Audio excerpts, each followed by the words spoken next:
Praise లాడండి. యోహాను శుభవార్త 16వ అధ్యాయం 20వ వచనం ఇలా సెలవిస్తుంది కదా, మీరు దుఃఖింతురు కానీ మీ దుఃఖము నిత్యముగా సంతోషమగునని మీతో చెప్పుచునని మరి యోహాను భక్తుడు అంటాడు.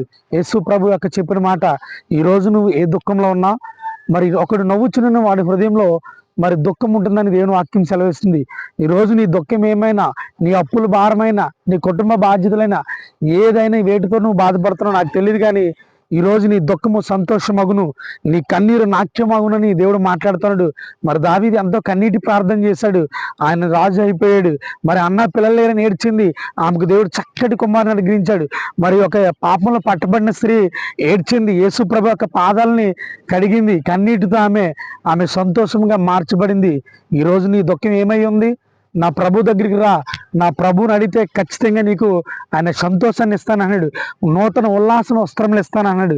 ఈరోజు నీ సంతోషాన్ని, మరి నీ కన్నిటిని ఆయన మన నాట్యంగా మార్చిపోతాడు. నువ్వు ఏడుస్తున్నావా? నా ప్రభు దగ్గరికి వస్తే అది సంతోషమగునని దేని వాక్యం సెలవిస్తుంది.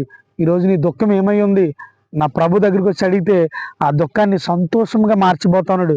ఈ మాటలు వింటున్న నీవు ఏ దుఃఖంలో ఉన్నావో నా యేసయ్యని అడిగితే కనుక ఆయన నీ కన్నిటిని నాట్యంగా మార్చిపోతున్నాడు. నీ కన్నిటిని సంతోషంగా మార్చిపోతా ఉన్నాడు. దేవుడి కొద్ది మాటలు దీవించి ఆస్వాదించును గాక.